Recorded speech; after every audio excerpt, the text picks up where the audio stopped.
Silence silence is the best answer for everything. మనం silent అయిపోవడం అంటే మనం వినే మాటలకి, చూసే చూపులకి, తలంచే తలంపులకి, అన్నిటికీ నిశ్శబ్దాన్ని ఇవ్వాలి. మన హృదయం ఏం మాట్లాడుతుందో వినే అవకాశాన్ని ఇవ్వాలి. చుట్టూ అన్నిటితోని గజిబిజి అయిపోతూ డిస్టర్బ్ చేసుకొని క్లారిటీ లేని లైఫ్లోకి వెళ్ళిపోతున్న మన సమయంలో మనం నిశ్శబ్దం అయిపోవడం చాలా మంచిది. నిశ్శబ్దం అయిపోయినప్పుడు మనకి అన్నీ వినగలుగుతాం, గ్రహించగలుగుతాం, మనల్ని మనం చూసుకుంటాం. మన మనశ్శాంతి మన చేతిలో ఉంటుంది, అది ఎవరి చేతిలోనే ఉండదు. మనం మనతో కంఫర్ట్గా ఫస్ట్ ఉండాలి. అలా ఉండాలంటే సైలెంట్గా ఉండాలి. సైలెంట్ అయిపోయినప్పుడు మనం ఏం చేస్తామో మనకు తెలుస్తుంది.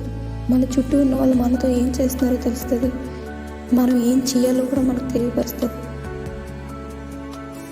మనతో కూడా ఆడే ప్రపంచంతో మనం ఎలా ఉండాలి అని మనకి ఆ నిశ్శబ్దంలో మనకు ఒక ఆన్సర్ దొరుకుతుంది.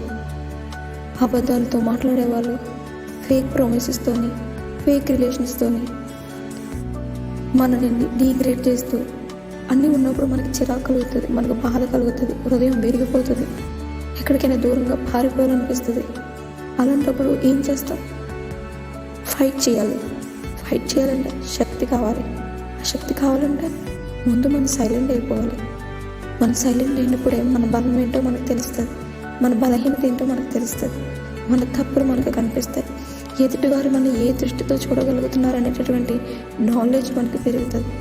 అప్పుడు మనకు ఒక క్లారిటీ వస్తుంది. ఆ క్లారిటీ దేవుడు ఇస్తాడు. దేవుడు ఆ నిశ్శబ్దంలో మనతో మాట్లాడతాడు, మనకు ఒక దారి చూపుతాడు, మనకి బలాన్ని ఇస్తాడు, ధైర్యాన్ని ఇస్తాడు, ప్రేమనిస్తాడు.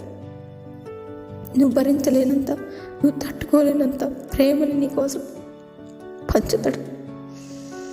ఇక్కడ చూసిన మోసం, అబద్ధంతో నిండిపోయిన ఈ ప్రపంచంలో నీకంటూ నిజమైన ప్రేమ కనిపిస్తుంది. అప్పుడు నీకు నువ్వే గొప్పగా నీలో ఉన్న దేవుని చూడగలుగుతావు. ఎక్కడికి పరిగెట్టి పారిపోవడం, ఇక్కడే ఉండాలి అందరితో. కానీ గెలవలేక ప్రతిరోజు ఓడిపోతూ ఉంటావు. నువ్వు గెలవగలవు, నువ్వు గెలుస్తావు, నీ గెలుపుని చూడడానికి నేను ఇంకా వెయిట్ చేస్తున్నాను, నువ్వు ముందుకు పద అని ఒక నిశ్శబ్దమైన మాట మనతో మాట్లాడుతూ ఉంటుంది. అది ఇప్పుడు వినగలం మనం సైలెంట్ అయినప్పుడు. Go to your room, be silent and wait for his answers. He's waiting for you. He's waiting for you and waiting for me. He's gives a lot of love and peace and trust. There is no dramas. ఎటువంటి నటనలు ఉండవు అక్కడ. స్వచ్ఛమైన నిజాయితీ అయిన ప్రేమ అక్కడ నీకోసం ఎదురు చూస్తూ ఉంటుంది. ఓ దేవుడు, pray for him, pray for everything. నిశ్శబ్దం మంచిది. సృష్టి శబ్దాలు విన్నప్పుడు మనసుకి ఎంతో హాయి కలుగుతుంది.